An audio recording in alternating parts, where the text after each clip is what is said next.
Ya, Assalamualaikum warahmatullahi wabarakatuh. Dan kembali lagi dengan saya Rido. Hari ini saya akan berbagi tutorial singkat bagaimana menggunakan salah satu software editing yang banyak digunakan oleh orang-orang di luar sana. Mungkin karena user interface-nya yang mudah atau sistem requirement untuk laptop atau PC yang digunakan juga cukup rendah. Nggak rendah-rendah banget sih sebenarnya, cuman masih afford lah untuk beberapa PC dan laptop. Nah, software yang saya maksud adalah Adobe Premiere. Jadi Adobe Premiere ini sudah cukup lama digunakan untuk video editing, dan ini bukan aplikasi gratisan, aplikasi berbayar, dan originalnya juga cukup mahal, sama seperti software editing video yang lain, semisal Final Cut Pro atau misalnya Sony Vegas, ya, itu juga cukup banyak yang menggunakan. Yang perlu diingat adalah ketika menggunakan software editing video seperti Adobe Premiere, Final Cut Pro adalah kita harus mengetahui terlebih dahulu apa saja sistem requirement yang diinginkan oleh sebuah software, ya. Jadi jangan ucuk-ucuk kalian misalnya mau install software editing seperti Adobe Premiere ini di spek laptop atau PC yang sangat rendah. Contoh misalnya kalian install Adobe Premiere ini di netbook atau notebook gitu, ya. Itu nggak akan optimal. Mungkin saja bisa, tapi nggak akan optimal digunakan. Spek laptop dengan spek yang sangat tinggi pun itu bahkan belum tentu kompatibel, ya, dengan Adobe Premiere. Jadi silahkan baca di website mereka apa saja sistem requirement yang dibutuhkan sebuah laptop untuk bisa menjalankan Adobe Premiere dengan ya, dengan smooth.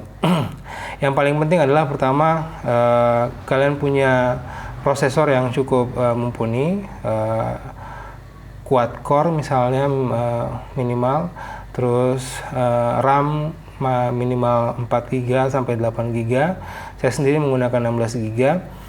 Terus sistem penyimpanan hari ini yang populer adalah menggunakan solid state drive, ya, SSD. Memang sedikit lebih mahal daripada hard disk biasa, cuman itu bisa meningkatkan performa dari laptop atau PC yang kalian gunakan untuk mengedit, ya. Karena solid SSD itu atau solid state drive itu kecepatan read dan writing-nya itu 5 kali lebih cepat daripada hard disk drive biasa, gitu, ya. Jadi kebanyakan teman-teman yang punya laptop atau punya PC yang sudah lumayan tua dan ingin meningkatkan performanya, itu biasanya menggunakan SSD sebagai opsinya, gitu, ya. Di laptop saya sudah ada Adobe Premiere CC 2017.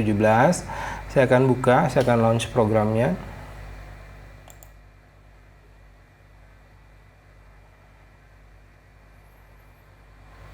Ini tampilan pertamanya Adobe Premiere Pro CC.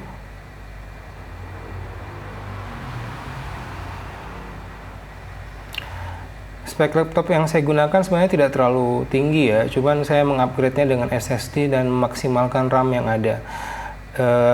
Prosesor yang digunakan oleh laptop saya pun itu cuman i7 dan 6320QM, itu seri i7 pertama kalau nggak salah. Jadi sebenarnya prosesornya sudah cukup tua. Nah, ini Windows Start atau dialog Start dari Adobe Premiere Pro CC. Kita di sini ditampilkan dengan disuguhkan dengan membuat new project, atau misalnya kalian sudah pernah mengedit sebelumnya dan akan mengedit kembali, itu kalian tinggal membuka open project, gitu, ya.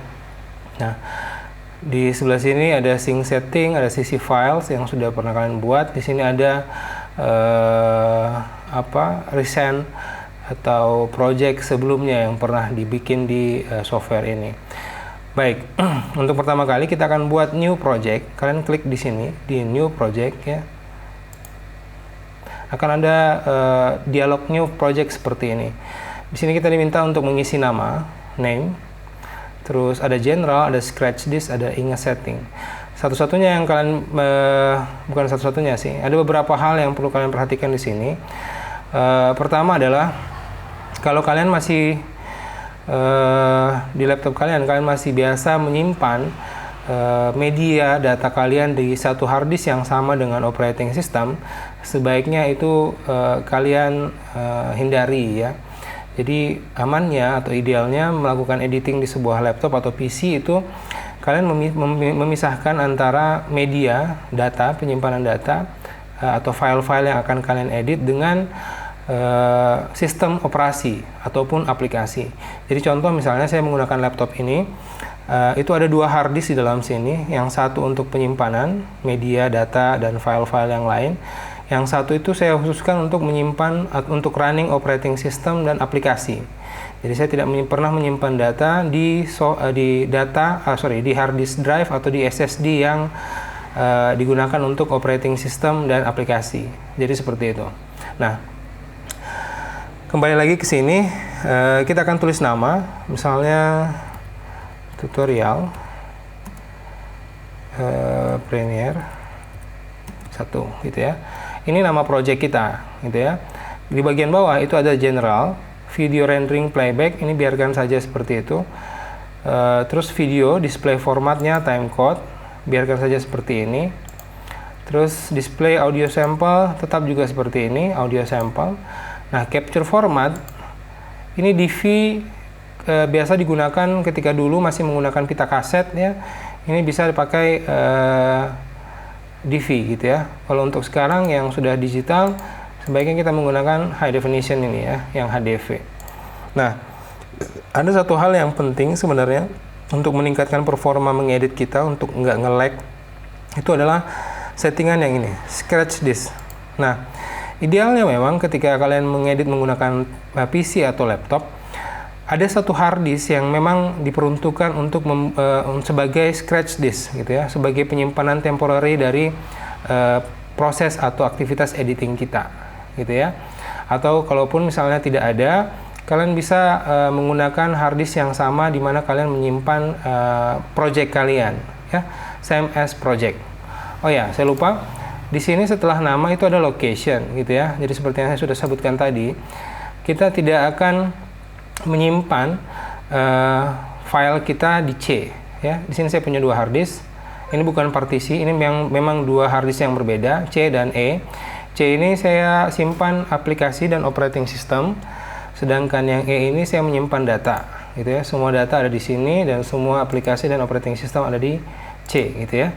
Nah, kita pilih ini untuk menyimpan project kita. Saya akan simpan, misalnya saya akan bikin folder baru, tutorial ya.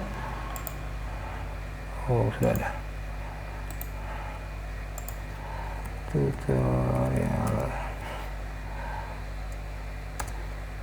Select folder, klik select folder. Dan sekarang semua tutorial project kita, semua project kita ada di folder tutorial ya, di hard disk D. Oh ya, satu hal lagi,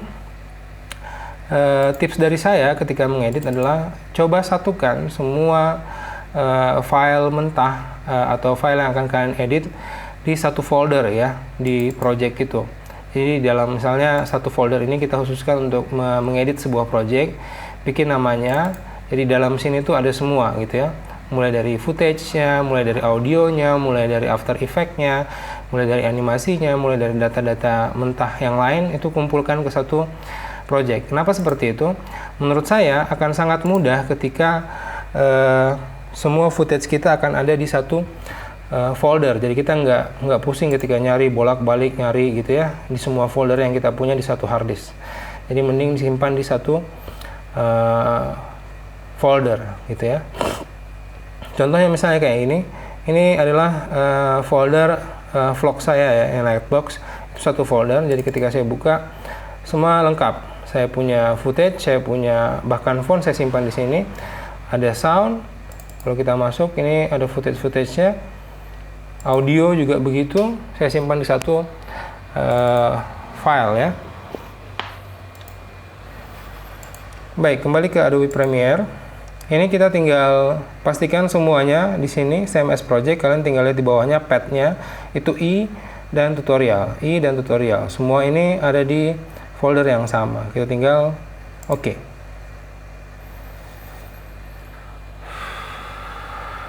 Nah, setelah itu akan muncul window atau tab yang dipakai untuk mengedit. Di bawah sini di atas ini kita punya source clip, di sini kita punya program, di bawah sini ada project tutorial, media browser, ada library kita. Nah, ini yang di bawah persis di tengah, ini yang disebut dengan timeline. Ya, di sini kita akan kemudian membuat new sequence. Jadi caranya file, new sequence. Nah, setelah keluar dialog new sequence seperti ini, box dialog seperti ini, kalian tinggal menentukan berapa nilai sequence yang akan kalian buat. Ini tergantung dari footage yang kalian punya. Jadi di sini kelihatan ada aspek resolusi dan ada frame rate, gitu ya. Nah, sebenarnya di sini pilihannya banyak. Ini jenis-jenis kamera dan tools penyimpanan atau tools pengambilan gambar. Nah, kalau misalnya kalian menggunakan digital SLR, itu masuk ke sini, kalian tinggal cari apakah kemudian resolusi yang kalian gunakan adalah 1920x1080 untuk horizontal dan vertikalnya. Terus berapa frame rate-nya? 23976 kah? 25 kah? Atau 30?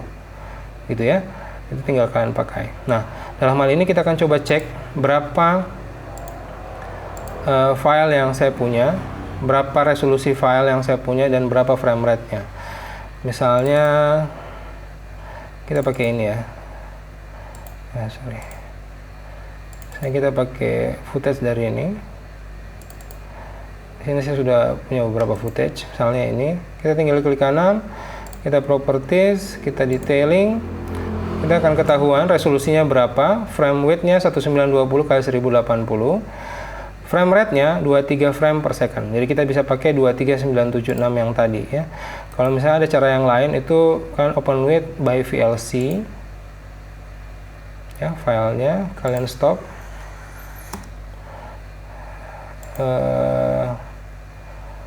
Tunggu. Media information.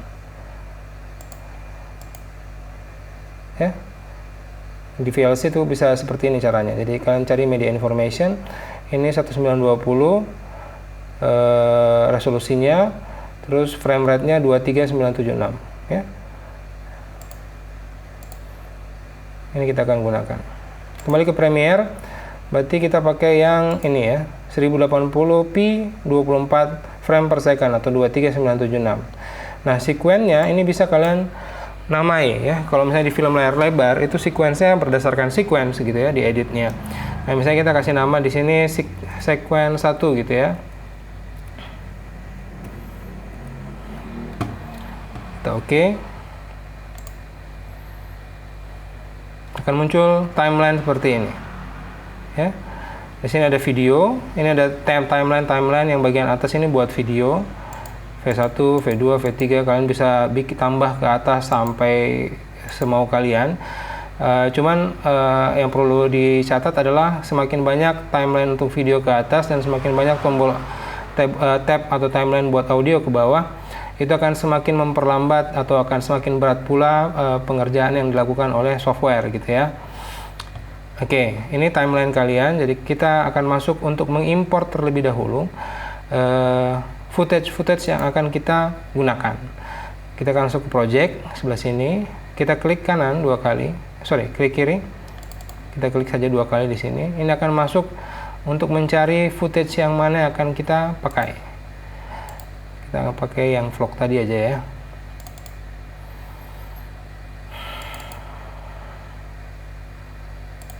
Oke, misalnya kita pakai footage yang ini sama footage yang ini ya. Jadi dua footage yang akan kita pakai. Kita open. Dia akan import file ke sini. Ya. Nah, setelah footage kita ada di sini,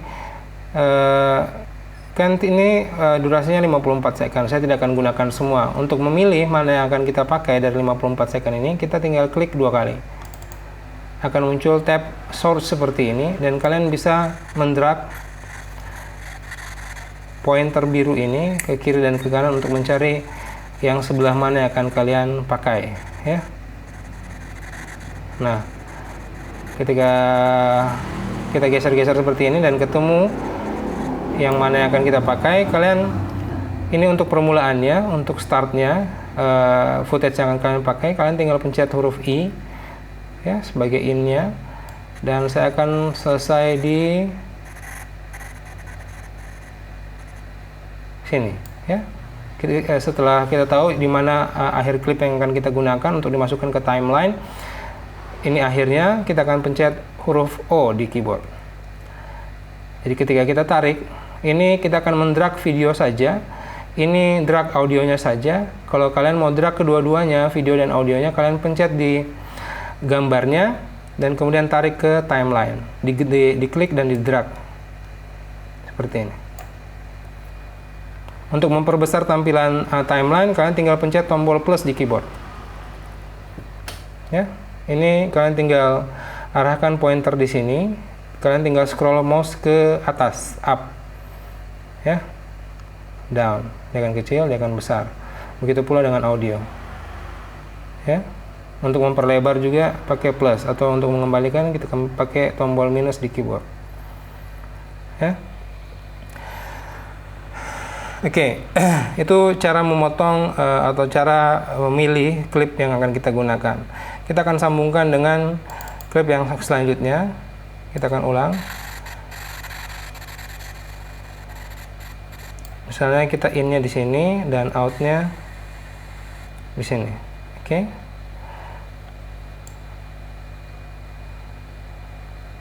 Nah, seperti ini. Jadi ada klip video bagian atas dan ada klip audio untuk bagian bawah.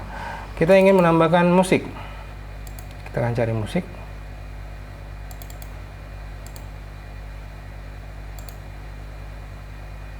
Nah, musik yang saya ambil di YouTube ini dari Audio Library itu punya klip ya, punya image. Jadi kalau misalnya kalian mau ambil audionya saja, kalian tinggal drag audio only. Ya, klik yang ini, yang tab yang gelombang ini, klik drag, simpan atau drag dia ke timeline bagian bawah sini. Jadi kita punya video, ada audio dari kamera dan ada audio dari musik. Nah, kalau misalnya kalian tidak menginginkan menggunakan audio yang ada dari footage video ini, kalian tinggal mute saja ya, mute track. Jadi ini sepanjang track ini, track audio yang pertama itu akan di mute, jadi tidak akan kedengaran. Jadi yang terdengar adalah audio dari musik ya. Jadi yang terdengar itu adalah jadi audio yang dari musik. Nah, untuk memotong-motong klip sebenarnya banyak caranya, bukan cuma itu saja tadi menggunakan source monitor. Di sini pun di klip ini itu kita bisa memotong dengan memencet huruf C ya, potong ya. Dan kita bisa mendrag dengan menggunakan huruf V. Ini kita bisa pindahin kiri, kanan gitu ya. Nah, kalau misalnya ada yang kita mau hapus seperti ini dan kita mau merapatkan klip yang ini dengan klip yang ini, kita tinggal klik kanan di kosong, di bidang yang kosong, terus ripple delete. Dia akan merapat ke sana. Begitu pula juga yang ini. Ripple delete. Ya. Seperti itu kira-kira cara memotong dengan menggunakan razor tool atau huruf C di Premiere ya. Nah, kalau misalnya sudah jadi gitu ya yang akan kita buat, itu nanti kita tinggal rendering ya. Jadi ada kesalahpahaman soal bahasa render. Nah, sebenarnya rendering itu adalah menghijaukan timeline yang kuning ini ya, itu akan menjadi hijau dengan cara kita klik ini, drag point kita yang biru sebagai tombol dari pertama, kita akan pencet huruf I sebagai in dan huruf O sebagai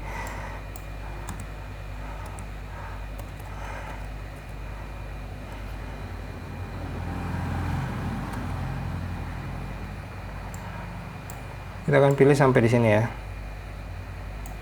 out. Nah, yang dimaksud dengan proses rendering adalah kemudian merapatkan semua footage ini itu untuk menjadi satu kesatuan dengan menghijaukan timeline yang kuning ini menjadi hijau. Caranya adalah ketika kita sudah memarking seperti ini, mark in dan mark out, dengan huruf I dan huruf O gitu ya, kita tinggal memencet tombol enter. Nah kayak begini, ini sudah terrender gitu ya, ini sudah aman. Nah kalau misalnya kita menambahkan transisi, itu ada di sebelah sini ya, effects. Jadi di sini ada video transition, ada audio transition, ada video effect, ada video transition. Kita akan coba pakai transisi ya. Nah transisi yang umumnya dipakai yang sederhana itu adalah dissolve.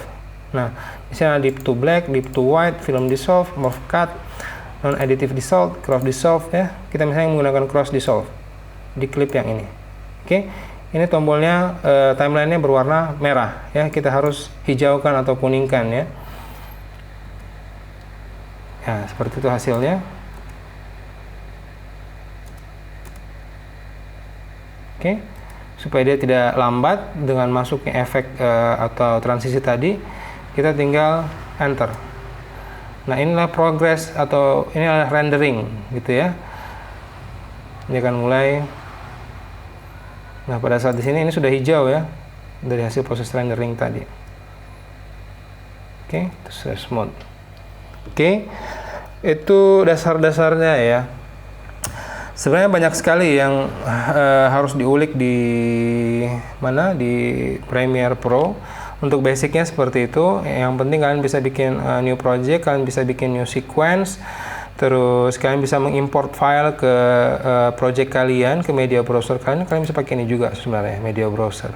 Cuma ini agak repot karena filenya bakal kehambur di sini ya. Mending seperti ini. Kalian pilih footage mana yang akan kalian pakai, kumpulkan semuanya di sini dan kalian satu persatu drag ke timeline ya. Nah, sebagai penutup kita akan coba mengekspor ya atau merubah timeline ini menjadi video satu kesatuan yang utuh. Oke.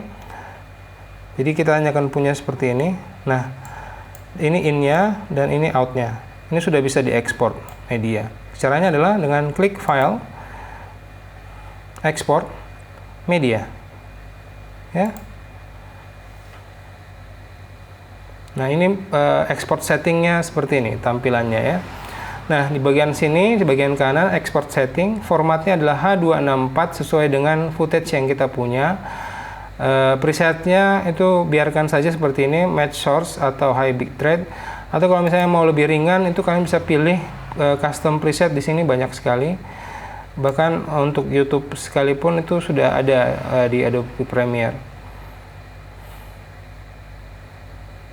Output dari video kalian ini kalian mau pasang di mana gitu ya. Di sini kira-kira kita akan pakai YouTube 1080p HD ya. Dia akan menyesuaikan output name-nya, silahkan rubah sequence 1 misalnya, export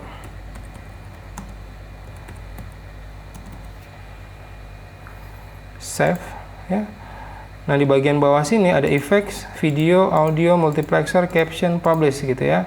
Nah, yang kalian perhatikan adalah video dan audionya. Nah, di video ini pastikan file yang tadi itu width dan height-nya sama, atau kalian misalnya mau turunkan yang tadi awalnya footage-nya itu full HD menjadi HD, menjadi 1280 x 720 bisa di sini.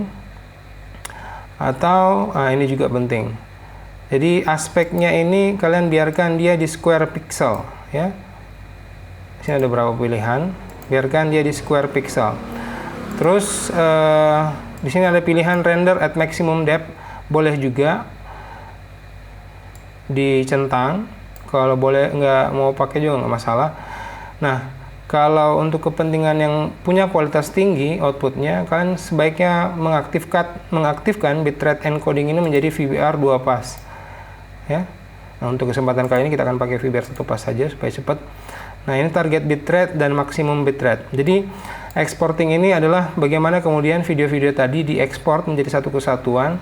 Target bitrate itu kalian menentukan seberapa tinggi bitrate dari video yang akan kalian hasilkan nanti di akhir gitu ya. Soal bitrate kita akan bahas lebih dalam di video selanjutnya nanti. Ini kita akan biarkan seperti ini. Semakin tinggi sebenarnya semakin baik, cuman nggak ngaruh juga sih kalau misalnya video yang kalian pakai itu kompresinya H264. di sini akan ngaruh ketika kalian menggunakan file kompresinya itu yang lebih ringan gitu ya, misalnya raw file atau yang lain-lain. Nah, di bawah sini kalian bisa centang use maximum render quality, tapi akan mengubah yang di atas, dia akan menjadi custom kan. Nah, terus di sini kelihatan juga estimate file size, jadi file output kalian nantinya setelah render itu sudah diperkirakan 28 MB ya. Nah, setelah semuanya fix seperti ini, kita cek audio. Nah, kalau audio sih ini leave it seperti ini saja. Yang jelas sample rate-nya 48.000 Hz ya. Channelnya stereo, audio quality-nya juga high, itu sudah cukup. Terus kita akan queue. Nah, di sini ada queue, export, dan cancel ya. Cancel pasti untuk membatalkan. Queue ini mengarahkan kita menggunakan media encoder, Adobe Media Encoder untuk mengekspor. Nah, itu kalau kita punya Adobe Media Encoder di laptop kita. Kalaupun nggak punya, kita bisa langsung ekspor pakai tombol ekspor. Ya, untuk mempersingkat, karena untuk Adobe Media Encoder kita akan punya pembahasan lain, kita akan pakai langsung ekspor dengan menggunakan tab export setting ini. Ya, kita ekspor. Ini akan sebentar karena klip kita juga nggak panjang. Tapi kalau kalian punya klip yang berjam-jam, ini export encoding sequence ini akan sangat-sangat lama. Apalagi kalau misalnya pertama durasi, kedua bitrate dari video atau footage yang kalian pakai. Itu sangat ngaruh, dan settingan-settingan tadi di export setting itu sangat berpengaruh. Ini sebentar, instan, karena cuma sebentar memang. Kita akan cek hasilnya yang tadi di tutorial ya. Ini dia hasil ekspor tadi, ini export sequence 1. Kita akan play, kita akan percepat ke yang ada ininya ya. Oke, itu hasilnya. Jadi kualitasnya pun sebenarnya cukup ya. Kalau untuk ukuran media projected di YouTube itu sebenarnya sudah sangat cukup. Baik, itu tadi singkat tutorial bagaimana menggunakan Adobe Premiere Pro. Nanti di kesempatan selanjutnya ada tutorial kedua untuk menggunakan Adobe Premiere Pro yang lebih banyak lagi, bagaimana menggunakan Adobe Premiere Pro dengan maksimal. Silakan mencoba, silakan menginstal pastinya terlebih dahulu, dan silakan mencoba. Software itu pada intinya kebiasaan ya, dan tutorial di YouTube tuh banyak juga sebenarnya. Terima kasih. Assalamualaikum warahmatullahi wabarakatuh.